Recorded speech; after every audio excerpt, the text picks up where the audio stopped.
Comenzamos nuestro cuarto encuentro del curso de iniciación a la lectura de la Biblia. Y hoy ya ahondamos un poquitito más en algo más complejo, que es la cuestión del género literario y la cuestión de la relación que tiene la narración bíblica con el género histórico, con la historia como tal. Bien, decía en el encuentro anterior que se puede decir que nuestra comprensión actual de la Biblia es que ella es, ante todo, una literatura, con todos los condicionamientos y con todo el funcionamiento de la literatura. Precisamente ese es, creo yo, el gran descubrimiento, el gran aporte que puede ponerse a cuenta de los estudios bíblicos modernos en relación al estudio de la Biblia. Digamos que cada época pone lo suyo en la comprensión de la Biblia. Uno podría decir, bueno, qué magnífico en el Renacimiento cómo pusieron en valor la importancia del texto y de la tradición textual y lo estudiaron y fijaron los textos. Por supuesto después se siguió avanzando, pero eso es un valor de ellos. Bueno, el valor, creo yo, del estudio bíblico moderno en su conjunto, luego cada época a su vez aporta algo, ¿no? Pero el valor del estudio bíblico moderno en su conjunto es haber redescubierto el carácter literario de la Biblia. Y eso podríamos decir que nos lleva de manera directa a la cuestión de los géneros literarios.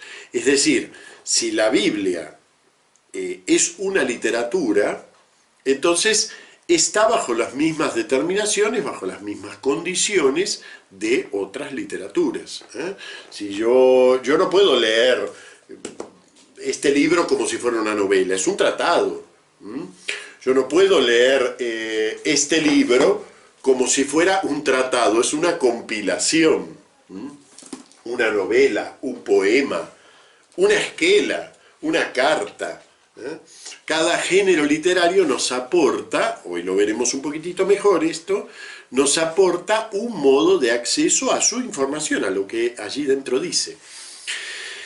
Precisamente en torno al género literario se produce, podríamos decir, la gran revolución magisterial en torno a la Biblia, ¿no? En la encíclica que creo que ya mencioné en algún encuentro anterior, la Divino Afflante Spiritu, Pío XII dirá en 1943 algo que podríamos decir que muestra esa revolución en los estudios. Dice, por esta razón, el exégeta católico, a fin de satisfacer a las necesidades actuales de la ciencia bíblica al exponer la Sagrada Escritura y mostrarla y probarla inmune de todo error, válgase también prudentemente de este medio, indagando qué es lo que la forma de decir o el género literario empleado por el hagiógrafo contribuye para la verdadera y genuina interpretación, y se persuada que esta parte de su oficio no puede descuidarse sin gran detrimento de la exégesis católica. Este párrafo, podríamos decir, plantea una novedad. Esto no había sido dicho nunca por el magisterio, el hecho de que en el estudio de la Biblia no importaba solamente la teología de lo que el texto dice, no importaba solamente el mensaje divino y no importaba solamente podríamos decir así, la indagación dogmática en torno a lo que el texto dice. Importaba saber cómo lo dice y por qué lo dice así. Bien, vamos a tratar de entender qué es un género literario. En realidad la propia palabra un poco lo explica, ¿no? El género literario, ¿qué es? Es un molde de expresión que viene ya hecho. Cada cultura nos provee de un conjunto de formas de expresarse que ya podríamos decir cuyas reglas las conocemos intuitivamente. Así como cuando nacemos empezamos a aprender nuestro idioma y no sabemos en qué momento aprendimos a hablar el castellano de esta manera, pero hemos incorporado sus reglas y en general si uno ha aprendido bien, en general las manejamos intuitivamente, sin preguntarnos demasiado por ellas. Por supuesto podemos ir al colegio y en el colegio reflexionaremos sobre esas reglas, pero una persona que no vaya al colegio, con que esté en contacto con una comunidad hablante, aprende el idioma. ¿Por qué? Porque el idioma nos provee de un conjunto de moldes prehechos de expresión que son los que usamos en la conversación. Lo mismo pasa con moldes más complejos, es decir, con formas de expresarse, formas del discurso. Puse una comparación aquí en la diapositiva número 3, que es, nosotros, por ejemplo, vamos a decir una frase, esta misma que está aquí, la segunda frase de la diapositiva. Cuando decimos una frase, cualquiera me entiende eso. Ahora, si yo digo, decimos frase una cuando, estoy usando las mismas palabras, pero evidentemente ya no tienen sentido. El orden en el que van, por ejemplo, la subordinada temporal, la subordinación temporal cuando, el verbo decimos, una frase, el complemento directo, llevan su orden, no los puedo cambiar de lugar porque sí. Ese orden prehecho lo llamamos precisamente sintaxis. La sintaxis ni la elijo, ni la estoy pensando, ni la estoy razonando, simplemente hablo así. En el nivel de la narración pasa un poco lo mismo. Cuando uno escribe, es verdad que tiene la sensación de que está sacando todo de dentro de sí mismo. Pero en realidad hay muchos aspectos de lo que escribimos que no los estamos sacando de nosotros mismos. En realidad los estamos sacando de moldes culturales que hemos incorporado desde muy pequeños. Entonces yo tengo que escribir una carta, por ejemplo, yo sé que voy a poner la fecha o arriba o abajo, pero no voy a empezar diciendo, querido Manolo, hoy es 23, hoy es 16 de enero de 2019. No, ya puse la fecha ahí arriba, y generalmente va así. ¿Y por qué va así? Pues no lo sé, es una convención cultural. Esto mismo que acabo de decir, querido Manolo, si me dirijo a alguien cercano, estimado Manolo, si me dirijo a alguien con el que no tengo un conflicto, pero no es tan cercano. Y si no, señor Manolo, si me dirijo a alguien que o no conozco o tengo un conflicto. Esas palabritas que marcan cierta diferencia, en realidad no las saco de mí mismo, las saco del tesoro, podríamos decir así, del molde, que en este caso es el género carta. El entorno cultural, nuestra cultura, nos permite utilizar un cierto conjunto de moldes muy amplio. Por ejemplo, podemos tomar un periódico y nos vamos a encontrar con, qué sé yo, la noticia del día. Hoy toma posesión de su cargo el presidente de la Junta de Andalucía. Después, en un apartado, el chiste del día, en el mismo periódico, toma esa escena y a lo mejor hace con eso un chiste. Está contando lo mismo, pero evidentemente el modo de contarlo de un chiste que va a tratar de ironizar sobre un aspecto de esa noticia del día y el modo de contarlo de una crónica periodística o incluso de un artículo de opinión, por ejemplo el editorial, toman el mismo tema, pero cada uno lo desarrolla de una manera distinta, acorde a convenciones de expresión que vienen ya dados por la cultura. En realidad los géneros literarios son muchísimos. ¿Y qué nos pasa con ellos? Que, bueno, una persona culta normalmente está, sin necesidad de estar pensándolos, está como imbuido de ellos de manera intuitiva. Precisamente parte de la adquisición de la cultura tiene que ver con la adquisición de estos moldes de comprensión, que nos ahorran trabajo en nuestra interacción. Cuando yo hablo con otra persona no puedo estar explicándole cada cosita. Lo que yo digo va en un molde y él va a decodificar ese molde. Y claro, después se producen, por supuesto, desajustes. El otro a lo mejor precisamente no comprende esta forma de hablarle y ahí se producen conflictos, ¿no? Bien. Estos moldes expresivos, estos géneros literarios, por supuesto cuando digo acá literario es una expresión muy amplia, no quiere decir solo por escrito, ¿eh? Un género literario también puede ser un género oral. Bien, estos moldes literarios no todos sirven para todo, no todos tienen el mismo alcance, ¿eh? Si yo voy a escribir un tratado sobre la luna, voy a buscar textos que hablen sobre la luna.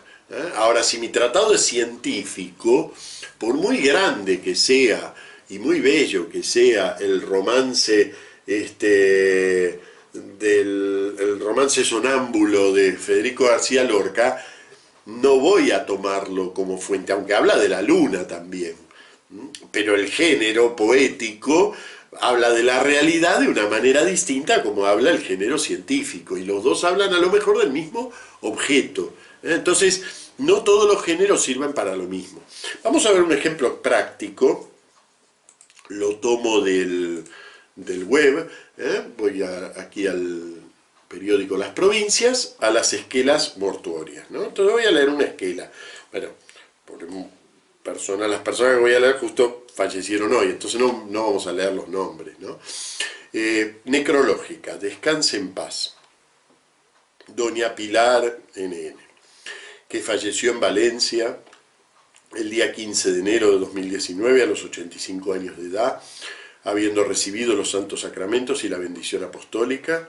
Sus hijos, Francisco, José Ignacio, Nieves, María Jesús, etcétera, etcétera, demás familia, participan a sus amistades tan dolorosa pérdida y ruegan una oración por su alma. Luego continúa, ¿no? Bueno, aquí tengo mucha información, ¿eh? Tengo información de quién es la persona que falleció, dónde falleció, cuándo, la edad. Tengo una información sobre su relación religiosa con la muerte, habiendo recibido los santos sacramentos y la bendición apostólica. Y ahora viene unos nombres de familias y una frase que dice: participan a sus amistades tan dolorosa pérdida y ruegan una oración por su alma. Esto pienso, ¿cómo les duele, no? Bueno, entonces voy a leer una segunda necrológica, ¿no? Dice: necrológica, descanse en paz, don Emilio NN, falleció en Valencia el día 15 de enero de 2019, a los 91 años de edad. Sus hijos, nietos, bisnietos, demás familia, participan a sus amistades tan dolorosa pérdida y ruegan una oración por su alma. Y ahora me doy cuenta que esto es en realidad una frase molde, una frase que no transmite información. Si voy a la tercera lo verifico, y así si voy siguiendo, tengo entonces su esposa Pilar, sus hijos Jorge, Guillermo, Inés, su hermano Pedro, participan a sus amistades de tan dolorosa pérdida y ruegan una oración por su alma. La frase como tal, en realidad es frase del género, pertenece al género esquela. ¿Puedo yo saber si realmente están muy dolidos con la muerte de esta persona? Se supone que sí, son familiares, pero no necesariamente. Es decir, la frase como tal no me transmite información. Me transmite una información que tiene que ver con que yo me sitúe frente al género. Esa información sí que me la transmite. Me sirve, tan dolorosa pérdida, ruegan una oración por su alma, habiendo recibido su bendición apostólica, bla, bla, bla, me sirve para que yo me sitúe frente a la información y me sitúe sabiendo que se trata de una esquela mortuaria. Pero no dicen nada acerca de las relaciones afectivas reales entre la persona que murió y sus familiares. A lo mejor se llevaban las patadas, puede ocurrir. En la esquela seguiría diciendo: participan a sus amistades de tan dolorosa pérdida y ruegan una oración por su alma. Ahí se tiene quizás un poquito más claro por qué la información, el poder distinguir aquello que pertenece al género y aquello que pertenece al contenido es tan importante. Precisamente porque la información del género puede, si uno no lo conoce bien, puede confundirse con contenido. Y si se confunde con contenido, hacemos lío al entender. Vamos a la diapositiva 5, que la llamé géneros problemáticos. Realmente, a veces cuando vamos a un texto, nos cuesta comprender lo que dice, no por el modo en que esté escrito, sino porque nos cuesta adentrarnos en el género. Yo supongo que también les habrá pasado lo que me ha pasado a mí algunas veces, que es que viendo una película histórica, o que parece histórica, me pregunto, bueno, pero ¿y esto hasta qué punto? ¿Hasta qué punto esto responde a la realidad histórica? En la actualidad, sobre todo, las películas, hay un cierto como prestigio, ¿no?, de las películas históricas y, como pongo aquí, basado en hechos reales, ¿no? Entonces, como ese prestigio, es algo muy de nuestra cultura, el prestigio del género histórico, y no solo ahora, que muchas veces se busca que parezca cuanto más histórico, mejor. En cambio, si yo le digo a alguien, mira, te voy a contar un cuento. Sí, pero no, después, en otro momento, ahora no estoy de ánimo para la ficción, ¿eh? En cambio, una historia tiene un prestigio propio. Entonces, ¿qué ocurre? Que, por ejemplo, películas, libros se escriben para que parezcan muy históricas y muy ancladas en la historia. Incluso hay grandes escritores, bueno, que escriben muy bien novela histórica. En realidad es novela. Pero al basarse en hechos reales y al hacerlas plausibles, nos dan la impresión de estar contándonos una historia de hechos sucedidos. Muchas veces eso trae confusión, porque a lo mejor entendemos que tal interpretación que hizo el autor es lo que ocurrió. No, es una interpretación que hizo el autor dentro de la fluidez, dentro de la variación que le permite, por ejemplo, el género novela histórica, o digamos, la historia edificante, el tomar la historia como enseñanza, en fin. Es muy común este problema, es decir, el reconducir géneros que parecen históricos a la historia. Y eso nos pasa todo el tiempo con la Biblia. La Biblia, ¿qué ocurre? Que en realidad se presenta como una historia. Ahora vamos a hablar de eso. Entonces, claro, si la Biblia se presenta como una historia, ¿cómo no la voy a leer como una historia? Bueno, pues en realidad hay que indagar muy bien en cada texto a ver si realmente es una historia. Sigo a un tuitero muy interesante, Juanjo Ramírez, que escribe historias de ficción. Y son muy interesantes, muy bien escritas. Realmente parece que estuviera contando cosas reales. Pero uno puede percibir, siempre como son historias de ficción, y de ficción generalmente de tipo ciencia ficción, cuando uno va leyendo se da cuenta del momento en que él hace una trampa con el tiempo. Alguien que salta un tiempo, alguien que invierte el tiempo, que vive, digamos, hacia atrás. En ese momento se produce la salida de lo histórico, entre comillas, es decir, de lo realista, a lo ficcional. ¿Ven? Si yo estoy atento, me doy cuenta cuando ocurre y disfruto mucho más de la historia, precisamente porque puedo decodificar todos sus parámetros. En realidad, los géneros literarios siempre nos proveen de ciertas marcas, lo llamaremos así, marcas, que nos permiten determinar qué tipo de texto es. Por supuesto, no existe un único tipo de marca, pero cada género me provee de ciertas marcas que me permiten identificarlo como tal. Al identificarlo como tal, me puedo situar mejor para leerlo, sobre todo si son géneros que no pertenecen a nuestra cultura. ¿eh? Porque precisamente ese es, como les pongo aquí en la diapositiva 5, ese es el mayor problema al leer géneros literarios, al leer textos, ¿no? No conocer el género literario en que está escrito y por lo tanto no poder decodificar cómo está hablando. Por ejemplo, para nosotros hay ciertas marcas que incluso tienen que ver con el modo como mostramos en la página un texto. Por ejemplo, un poema, nosotros invariablemente lo escribimos cortando el renglón. No llegamos hasta el final del renglón. Y casi les diría, es típico de la poesía cortar. Hay un autor, Umberto Eco, que dice que esa es la señal genérica de la poesía, ¿no? El hecho de que no se llega, dice, prosa es lo que llega hasta el final del renglón y poesía es lo que no llega hasta el final del renglón. Una definición un poco, él lo hace a propósito de hacer una definición un poquitito externa de la poesía, ¿no? Pero es verdad, en nuestra cultura la poesía se identifica por cortar antes del final del renglón.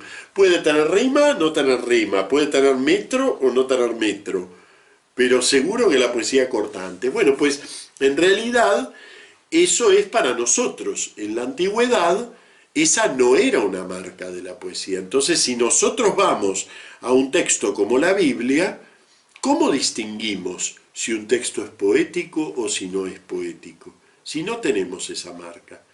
Ah, bueno, me dirán, ¿podemos distinguirlo quizás por la rima? No, no existe la rima. La rima es algo muy específico del principio del español, también del italiano, pero por ejemplo en la poesía griega no existe la rima. ¿Existirá quizás el metro? Bueno, en realidad en el hebreo el metro silábico, como nosotros lo conocemos, tampoco existe. Ni el metro de acentos como existe en la poesía griega o en la poesía alemana. Esos signos de género no existen. ¿Y entonces qué existe? Bueno, tienen otras marcas, las tenemos que aprender a decodificar. Me voy a detener un poquitito en esto porque es interesante cómo se mezclan los géneros a veces, ¿no? En la poesía hebrea, su marca principal es que las expresiones van siempre de a pares, van siempre de a dos. Eso se llama un paralelismo. Hay muchos tipos de paralelismo y esto es una cuestión compleja que es interesante tratarla. Yo en el curso de Salmos la trato más extensamente. Tomemos cualquier salmo, ¿sí? Tomemos cualquier salmo. Vamos a ver, buscamos por aquí, un segundito.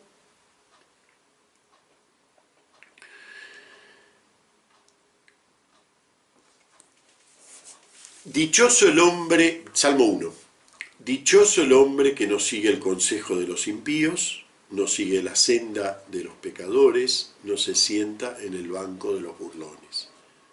Prácticamente las tres expresiones son paralelas y además de a tres es como, está muy enfático el comienzo, pero las tres expresiones son prácticamente paralelas. Pero una adversativa, ¿no? Se complace en la ley de Yahvé, su ley susurra día y noche. Dos afirmaciones.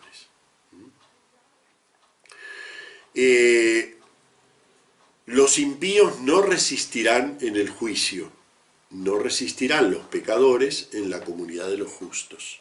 Nuevamente, dos afirmaciones. Yahvé conoce el camino de los justos, pero el camino de los impíos se pierde. Dos afirmaciones, en este caso contrapuestas, es un tipo de paralelismo distinto. Pero prácticamente, no lo leí entero, pero lo que leí, en lo que no leí también, en lo que leí, todo se desenvolvió por pares. Esa es la marca de la poesía hebrea. La marca de la poesía hebrea. Cuando vemos un paralelismo, estamos ante un fragmento que es poético. En algún punto es poético.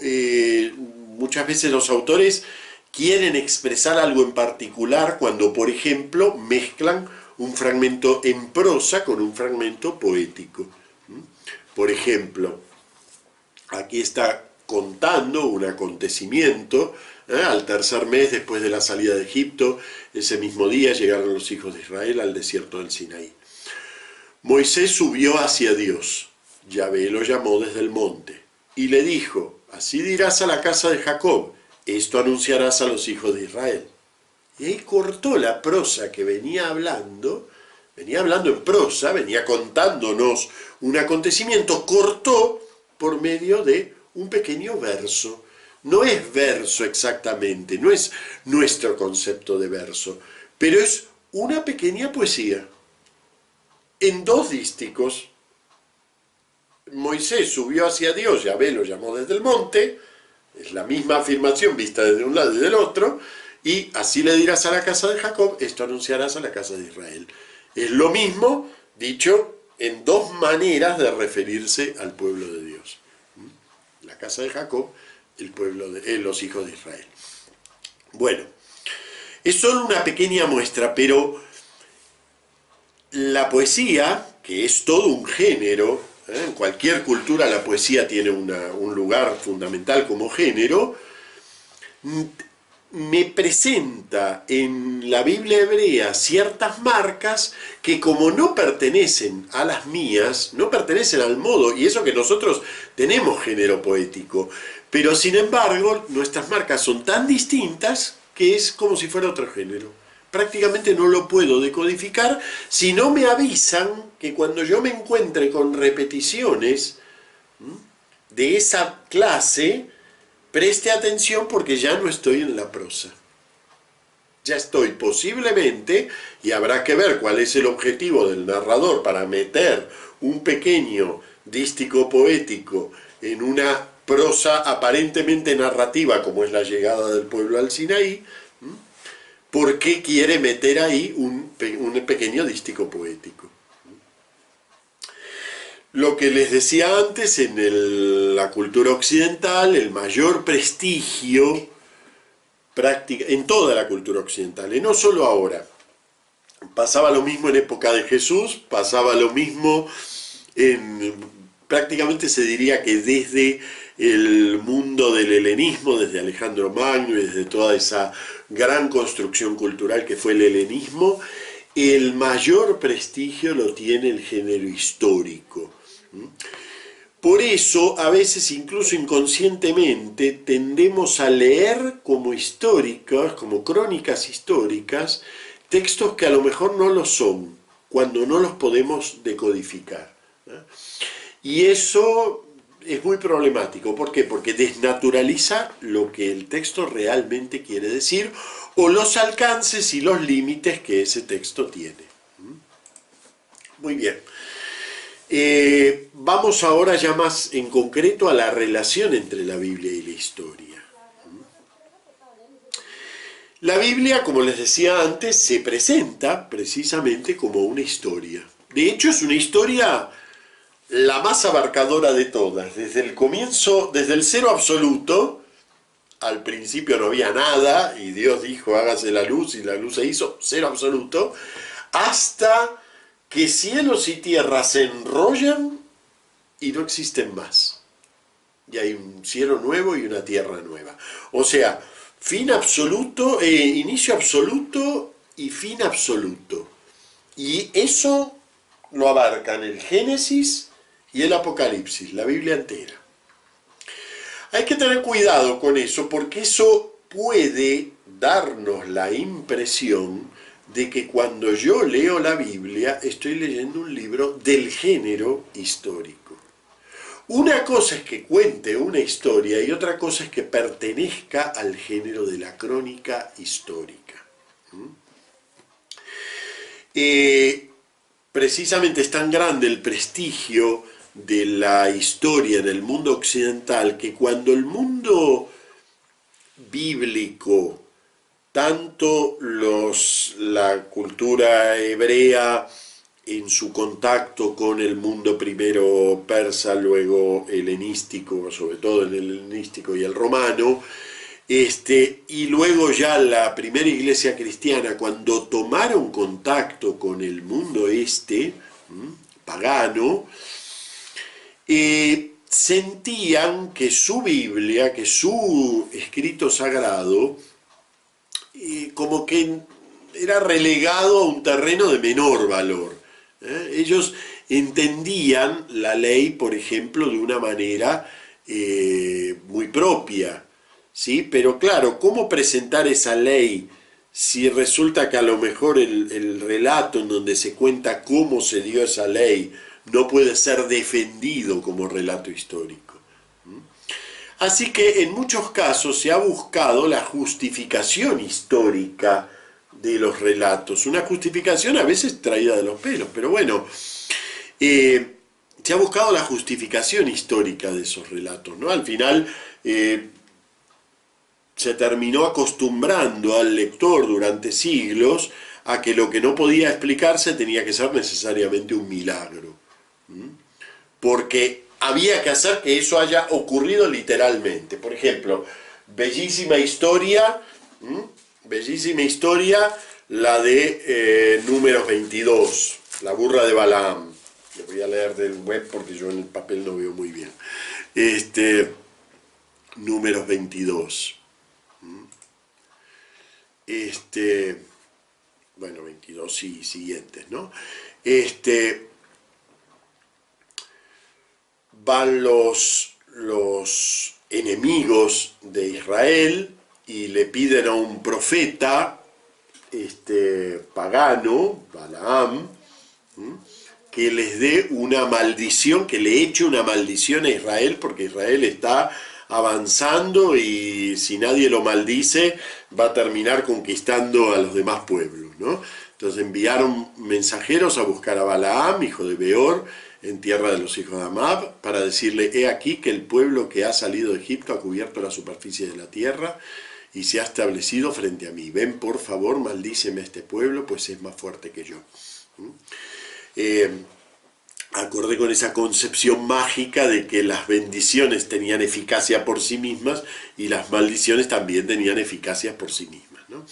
Bueno, entonces Balaam se resiste, no se resiste, finalmente el propio Dios se le aparece a Balaam en sueños, ¿no? Y le dice que vaya nomás, no hay problema. Bueno, entonces Balaam se sube a su burra y va andando para ir a maldecir al pueblo, y la burra va a decir, dice, esperen un poquitito, levántate y ve con ellos, pero has de cumplir la palabra que yo te diga. Se levantó Balaam de madrugada, aparejó su asna y se fue con los jefes de Moab. Cuando iba, se encendió la ira de Yahvé, y el ángel de Yahvé se puso en el camino para estorbarle. Él montaba la burra y sus dos muchachos iban con él. La burra vio al ángel de Yahvé plantado en el camino, la espada desenvainada en la mano. La burra se apartó del camino y se fue a través del campo. Balaam pegó a la burra para hacerla volver al camino. Pero el ángel de Yahvé se puso en un sendero entre las viñas, con una pared a un lado y otra a otro. Al ver la burra al ángel de Yahvé, se arrimó a la pared y raspó el pie de Balaam contra la pared. Él le pegó otra vez. Volvió el ángel de Yahvé a cambiar de sitio y se puso en un paso estrecho, donde no había espacio para apartarse ni a derecha ni a izquierda. La burra vio al ángel de Yahvé y se echó con Balaam encima. Balaam se enfureció y pegó a la burra con un palo. Entonces Yahvé abrió la boca de la burra, que dijo a Balaam: ¿qué te he hecho yo para que me pegues con esta ya 3 veces? Respondió Balaam a la burra: ¿por qué te has burlado de mí? Ojalá tuviera una espada en la mano, ahora mismo te mataba. Respondió la burra de Balaam: ¿no soy yo tu burra? ¿Me has montado desde siempre hasta el día de hoy? ¿Acaso acostumbro a portarme así contigo? Le respondió: no. Entonces abrió Yahvé los ojos de Balaam, que vio al ángel de Yahvé de pie en el camino, la espada desenvainada en la mano, y se inclinó y se postró rostro en tierra. Bueno, y ahí continúa. Fíjense qué fragmento precioso, además muy lindo como está contado. Es como una pequeña inserción en toda esta historia del profeta pagano, ¿no? En realidad aquí hay varias historias, y una de ellas es esta historia de la burra de Balaam. Claro, si yo estoy ante el prejuicio de que solo un relato histórico es portador de sentido, no me queda otra que reconocer en la burra que habla un grandísimo milagro. Ahora bien, ¿es eso de lo que está hablando el texto? ¿Le interesa al texto eso? El texto nos ha dejado una marca interesante para saber que el milagro aquí no tiene la menor importancia. Y la marca que nos ha dejado es el naturalismo con que se desenvuelve ese diálogo. Si se trata de un gran milagro, lo primero que yo hago es asombrarme. Estoy andando encima de mi burra, le pego 3 veces y la burra me dice, ¿qué te he hecho para que me pegues ya 3 veces? Y yo voy y le respondo, ¿por qué te has burlado? Ojalá tuviera una espada en la mano, en lugar de decir, ¿qué haces hablando? Eso es un milagro. ¿Qué haces hablando? Pero si yo me pongo a dialogar con la burra, evidentemente el hablar de la burra no está contado como un milagro. Y por lo tanto, el conjunto del relato no está contado como una crónica histórica. Nosotros, por supuesto, conocemos relatos donde los animales hablan. Esos relatos son las fábulas. En las fábulas los animales hablan. Y además hablan de manera naturalista, es decir, se concibe como natural que el animal hable y sobre todo que sea sabio, que me dé una enseñanza, que es lo que hace esta burra con Balaam. Le da la enseñanza, es una fábula hecha y derecha, es decir, la burra le enseña a Balaam a que ella pudo ver el ángel de Yahvé, ella estaba atenta a la voluntad de Dios, y él, que supuestamente era profeta, no. De eso habla este relatito. Hasta una burra es capaz de reconocer al ángel de Yahvé, y este que era supuestamente profeta no fue capaz de reconocerlo. ¿Ven? Hasta tiene su moraleja, digamos, la pequeña historia. Ahora bien, ¿la puedo leer como crónica histórica? No. Lo arruino, pobre relato. Lo destruyo si lo leo como crónica histórica. Y entonces, ¿qué pasó ese día? ¿Qué sé yo lo que pasó? No tengo ni la menor idea lo que pasó. Y la Biblia no me informa lo que pasó. Ojo, esto vale para muchísimos relatos dentro de la propia Biblia. Muchísimos. Por lo pronto, el milagro es algo que la Biblia lo cuenta con cuentagotas. Así que milagros y prodigios los que realmente son presentados como tales.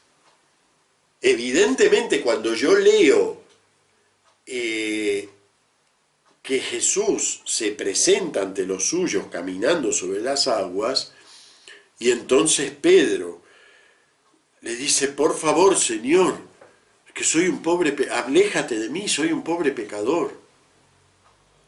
Entonces ahí sí estoy ante un prodigio. El propio texto me lo presenta como un prodigio. Es el texto el que me dice, esto léelo como un prodigio. Y entonces yo me preguntaré, bueno, evidentemente ahí Dios obró un prodigio. Pero en una burra que habla no es un relato de milagro, es otra clase de relato. Tengo que tratar, para entenderlo, de descubrir qué clase de relato es. Generalmente lo voy a relacionar con clases de relato que yo conozco, con géneros conocidos. Bueno, muy bien, esto es, yo diría que es el 90% determinar de qué clase de relato es el 90% del problema de leer la Biblia. Por ejemplo, vamos a leer un fragmentito, 1 Reyes 16, 23 al 28. Este todavía más parece una historia. Dije 1 Reyes 16, 23 al 28. Dice, El año 31 de Asa, rey de Judá, comenzó a reinar Omri sobre Israel y reinó 12 años. Reinó 6 años en Tirsá.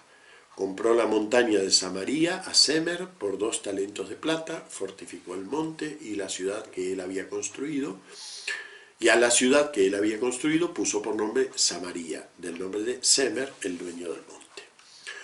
Omri hizo el mal a los ojos de Yahvé y fue peor que cuantos le precedieron. Fue en todo por el camino de Jeroboam, hijo de Nebat, y por el pecado que hizo cometer a Israel, irritando a Yahvé, Dios de Israel, con sus vanos ídolos. El resto de los hechos de Omri, cuanto hizo y su bravura, ¿acaso no está escrito en el libro de los anales de los reyes de Israel? Omri se acostó con sus padres y fue sepultado en Samaria. Reinó en su lugar su hijo Ahab. Ahab, hijo de Omri, comenzó a reinar en Israel el año 38 de Asa, rey de Judá. Ahab, hijo de Omri, reinó sobre Israel en Samaria 22 años. Ahab, hijo de Omri, hizo el mal a los ojos de Yahvé más que todos los que fueron antes que él. Y ahí ya, como nos pasaba con las esquelas, escuchamos un esquema. NN hizo el mal a los ojos de Yahvé más que todos los que le precedieron. Esto que parece una historia del reino, en realidad el propio texto me dice, si quieres si quieres la historia, vete a los anales de los reyes de Judá. Allí está cuanto hizo y su bravura. Aquí no está eso. No te estoy dando la historia de Omri, te estoy dando otra cosa sobre Omri, otra cosa sobre Ahab, otra cosa sobre el que sea. En particular, el caso de Omri es muy curioso porque es uno de los grandes reyes de Israel, desde el punto de vista político e histórico. Es uno de los grandes reyes de Israel. Hasta tal punto que durante mucho tiempo se conoció en el extranjero, se hablaba de Israel con el nombre de la casa de Omri. Incluso ya muerto Omri. Pero había sido tan grande, así como nosotros decimos el imperio de Alejandro Magno, y a lo mejor ya nos estamos refiriendo al imperio alejandrino, y Alejandro Magno ya murió y se dividió el imperio entre sus generales, pero fue tan fuerte la impronta que dejó Alejandro Magno que nosotros llamamos imperio alejandrino, incluso a lo que le continúa. Pasó lo mismo con Omri, fue tan importante en su momento para Israel que en el extranjero se lo llamaba la casa de Omri, no se decía Israel. Y sin embargo, fíjense, todo lo que le dedica la Biblia a Omri son 5 versículos. Y de esos 5 versículos, 2 o 3 son para usar un molde prehecho que también utiliza con otros. Entonces, ven, vamos leyendo y nos da la impresión de que estamos leyendo historia solamente porque desconocemos lo que en realidad ocurrió en la historia. Entonces, claro, luego tendré que ver, y al leer estos textos, al leer el libro de los Reyes, en este caso el libro primero de los Reyes, cuando lo leo, si lo leo creyendo que lo que voy a leer es una historia de Israel, me situaré de una manera distinta si lo leo sabiendo que en realidad es un juicio desde la perspectiva de la idolatría a la historia de Israel. Un juicio desde la perspectiva de la idolatría. Es decir, desde los mandamientos. No tendrás otros dioses delante de mí. Y eso es lo que le importa mostrar al narrador. Le interesa mostrar que aquellos que, incluso aunque hayan sido grandes, cuanto hizo y su bravura, incluso aunque hayan sido grandes, de hecho es el fundador de Samaria, nada menos, ¿no? Que es la gran capital de Israel durante un tiempo, durante un poco más de medio siglo. Incluso esos han llevado a Israel a la ruina. Es un juicio lo que hace. Entonces un tipo de literatura en realidad vinculada al profetismo y a la función que tiene el profetismo en la Biblia, que es marcar, digamos, la relación entre la realidad que ocurre y la voluntad de Dios. Entonces, hace una señalada lectura de la historia, no hace historia. Hay que tener cuidado entonces con esto, ¿eh? Lo mismo nos pasa, por ejemplo, nosotros desconocemos en la actualidad, porque no le damos ninguna significación más que registrar parientes, desconocemos la importancia que tenía para los antiguos las listas genealógicas. Creemos que las usaban igual que nosotros para saber quién había sido el pariente. Pero eso en realidad es un uso minoritario de la lista genealógica. Las listas genealógicas, como cuando nosotros, vamos a ver a un chiquito que nació y empezamos, ¡ay, mira, tiene los cachetes de la abuela Lucía! Y los ojitos son del tío Pepe, y la naricita. Y a través de esas descripciones, en realidad, suele no ser del todo cierto, ¿no? Es decir, un chiquito no tiene los ojos de uno y la nariz del otro, tiene una armonía determinada que nos hace acordar a la abuela tal y al tío tal y al pariente cual.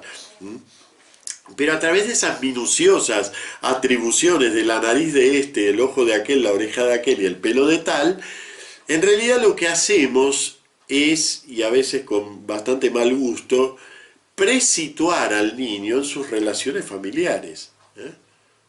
Típico decirle al chico cuando estamos enojados, ¿no?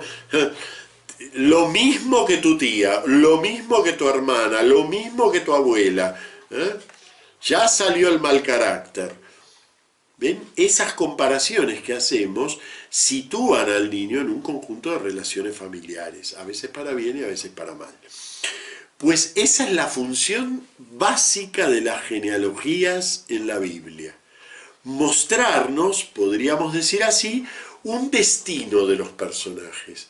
Mostrarnos cómo están destinados esos personajes, en relación a qué.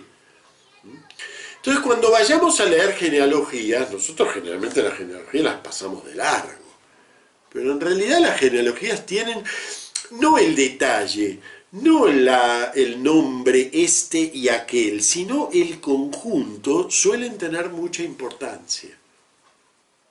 Por ejemplo, dos escritores de Evangelio como Mateo y como Lucas acuden precisamente a la genealogía para situarnos a Jesús en una determinada relación. San Mateo nos dice que la genealogía de Jesús, libro de la generación de Jesucristo, hijo de David, hijo de Abraham, y nos muestra en una genealogía de 17 versículos, nos muestra que en bloques de 14 Jesús está relacionado con David y con Abraham. El 14 es el número gemátrico, esto quiere decir, cuando usamos las letras como números, es muy usado este procedimiento en la antigüedad, porque no existía un signo para los números. Los números eran las letras del alfabeto. En griego la alfa era el 1, la beta era el 2, la gamma era el 3. En hebreo pasa lo mismo, el alef es el 1, el beta es el 2, el dalet es el 3. Entonces no existía un signo de números. Y eso permitía que hicieran a veces juegos de tipo poético, de tipo enigmas, por medio de las letras del alfabeto. Entonces nos dice San Mateo, termina todo un bloque y nos dice, así el total de las generaciones son, desde Abraham hasta David, 14 generaciones. Desde David hasta la deportación de Babilonia, 14 generaciones. Desde la deportación de Babilonia hasta Cristo, 14 generaciones. El número 14 en gematría, es decir, en la equivalencia entre números y letras, es el nombre de David. David, Dalet, Vav, Dalet, en hebreo, si sumamos el valor numérico de sus letras, nos da nos da 14. ¿eh? Entonces, el 14 tiene mucha importancia en esta genealogía. No es una casualidad que los 3 bloques tienen 14. De hecho, hace un poquito de trampa para que le dé 14. En uno de los 3 bloques, en el del medio, ¿no? El 14 es portador de sentido. Entonces, esto que parecía ser una retahíla de nombres, en realidad no es una retahíla de nombres. De hecho, uno de los grandes problemas exegéticos que se plantearon ya desde la antigüedad es que la genealogía de Jesús en San Mateo y en San Lucas no coinciden. Entonces uno diría, ¿cómo? No tendría 2 genealogías. Entonces algún iluminado salió y dijo, no, es que una es la genealogía de San Mateo y una es la genealogía de José y la otra es la genealogía de María. Para nada. Los 2 dicen que es la genealogía por vía de José. Los 2, Tanto San Mateo como San Lucas son explícitos en que su genealogía es genealogía por vía de José. Porque además no tendría sentido una genealogía matrilineal en una cultura en donde lo que importa es la genealogía patrilineal. Así que los 2 hacen una genealogía por vía de José, pero resulta que las 2 genealogías no coinciden. Claro, eso para nosotros es un problema, y lo fue ya cuando se quiso defender la Biblia como información histórica, leyéndola en el género histórico y no poniendo los textos cada uno en el género que le corresponde. La genealogía no es una información histórica necesariamente, puede serlo. Puede haber genealogías que lo que buscan es establecer los lazos familiares en función, por ejemplo, de la herencia, del sacerdocio, ahí sí, del sacerdocio. Entonces hay pequeñas genealogías. ¿Cuándo nos damos cuenta que eso es así, que es histórico en ese sentido? Generalmente cuando son genealogías muy breves, de 2 o 3 generaciones. Ahí tiene un sentido registral, llamémosle. Tiene sentido saber quiénes son mis padres, mis abuelos, mis bisabuelos. Eventualmente mis tatarabuelos. Pero ya pasar de ahí es para otra cosa. Cuando hacen en la Biblia esas genealogías que abarcan siglos, como las genealogías de los patriarcas antediluvianos, que abarcan, con sus generaciones, abarcan cientos y cientos de años, no estoy dentro del género histórico. En el caso de Jesús, no estoy dentro del género histórico. No está queriendo decirme cuáles serán los parientes de Jesús. Está, como corresponde a una genealogía bíblica, tratando de contarme quién es Jesús desde el punto de vista de cómo está situado en relación a los personajes de la misma historia bíblica.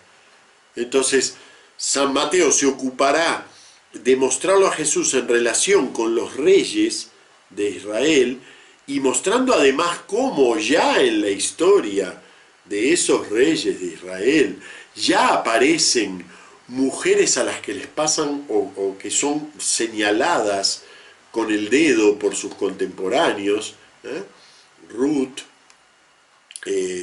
¿cómo se llama? No me sale ahora el nombre. Ruth,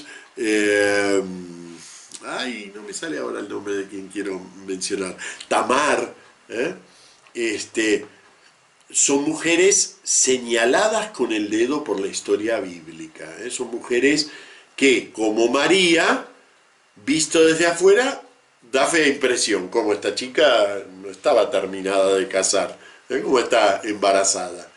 Y eso nos quiere mostrar San Mateo, que la propia historia del pueblo de Dios contiene ya en germen lo que le pasa a Jesús. Porque Jesús mismo representa el linaje real. Esa es la visión de San Mateo. Mientras que cuando vamos a San Lucas, vemos que los nombres de San Lucas en total son 77 generaciones, número muy simbólico, y terminan en Adán.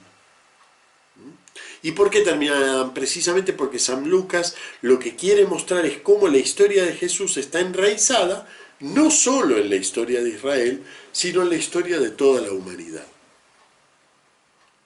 Ahora, ¿son históricas esas genealogías? No.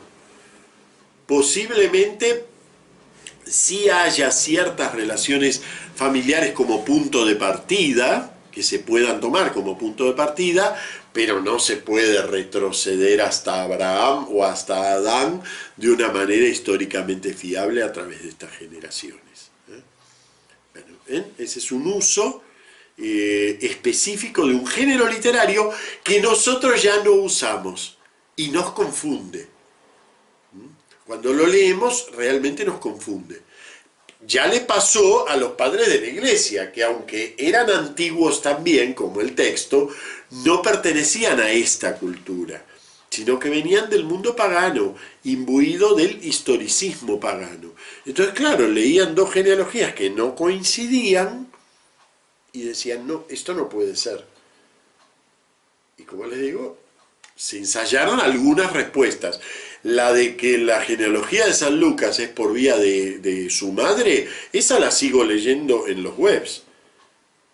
Y es una tontería, basta con ir al texto para que nos demos cuenta que el propio San Lucas indica que es una genealogía patrilineal, como tiene sentido que sea.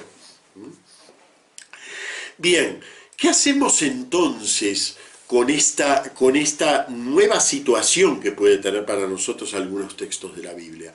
Bueno, lo primero que nada, cuando leemos la Biblia, no podemos estar a la caza del dato histórico. ¿Quiere decir que lo que cuenta no ocurrió? No, no quiere decir que lo que cuenta no ocurrió. Pero no puedo sacar conclusiones históricas a partir de lo que cuenta. ¿Hay fragmentos históricos en la Biblia? Sí, pero no son muchos. Por ejemplo, difícilmente pueda no deducir que Jesús existió a partir de los evangelios, obviamente. Obviamente que los evangelios nos cuentan la historia de una persona real que existió. Pero no lo cuentan como una biografía. Y por lo tanto, los detalles tienen una libertad de narración que no lo tiene una biografía. Por ejemplo, Mateo 5, el Sermón del Monte, las bienaventuranzas. San Lucas también lo cuenta, pero resulta que lo ubica en el llano. En Lucas 6 se nos dice que al pie del monte, en la llanura, se paró Jesús y dijo bla bla. ¿No? Mientras que Mateo específicamente aclara que Jesús subió a la montaña. Claro, cuando queremos leer esto historicistamente, ese detalle nos chirria. ¿Sí?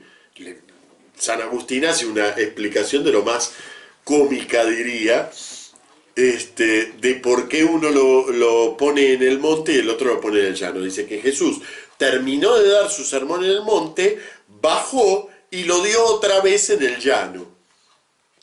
Eso es precisamente malentender el valor histórico que tienen los textos. ¿Significa eso que Jesús no dio un sermón? Sí, claro. Dio un sermón con bienaventuranzas, enseñó el Padre Nuestro y enseñó muchas más cosas. Pero no necesariamente las enseñó ni en el orden, ni usando exactamente las palabras que por otro lado están en griego, y Jesús casi seguramente las dijo en arameo. Y claro, nos damos cuenta que las bienaventuranzas de San Lucas obedecen a una teología que tiene que ver con San Lucas. Y las bienaventuranzas de San Mateo están redactadas de modo que obedecen a una teología que tiene que ver con la de San Mateo.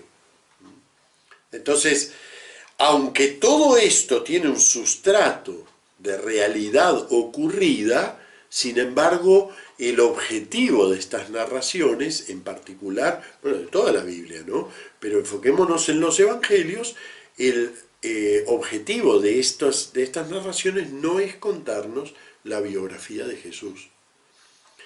¿Y eso qué significa para mí? ¿Qué importancia tiene? Bueno, tiene la importancia que no puedo sacar conclusiones biográficas sobre Jesús. Y no porque no hayan ocurrido, sino porque no es esa la intención de los que lo narraron. ¿Se acuerdan que ya habíamos llegado la semana pasada a una especie de dogma en la lectura. La intención del texto es la intención de su autor. Y la intención de Dios al revelar es la intención de su autor al escribir. Entonces yo deduzco, llego a la conclusión, por ejemplo, comparando textos, por ejemplo, siguiendo la lógica narrativa del texto, llego a la conclusión que su anécdota histórica es totalmente secundaria, entonces esa no es la intención del texto al hablar. Y no es, por lo tanto, la intención de Dios al revelar. Bueno, esto es un tema complejo, este es un tema que reaparece una y otra vez al estudiar la Biblia. ¿Por qué? Porque como la Biblia se presenta como una historia, entonces es muy, y además como nuestra cultura tiene en el género histórico prácticamente su género privilegiado, entonces se juntan el hambre y la gana de comer. Se junta un texto que parece contarme una historia con una cultura que tiene en la historia su anclaje, ¿no? Entonces, claro, una y otra vez cuando voy leyendo tengo que hacer el corte mental, y decir, bueno, ¿de qué me está hablando realmente este texto? ¿Me está contando la migración de Abraham? ¿O a través de la migración de Abraham me está contando algo que tengo que tratar de descubrir? Y eso no implica que Abraham no haya migrado, sino que no tengo que poner el foco, en las consecuencias biográficas del texto. Y le tengo que permitir también al texto cierta libertad al tratar los datos históricos. ¿Por qué? Porque no estaba haciendo historia. Entonces puede tener, como en el Sermón del Monte, el Sermón del Llano, cierta libertad al tratar la historia. Bueno, muy bien, y con esto terminamos nuestro cuarto encuentro, ya estamos metidos adentro del texto de la Biblia y vamos precisamente en el encuentro quinto a tratar una estructura, un esquema de la historia bíblica.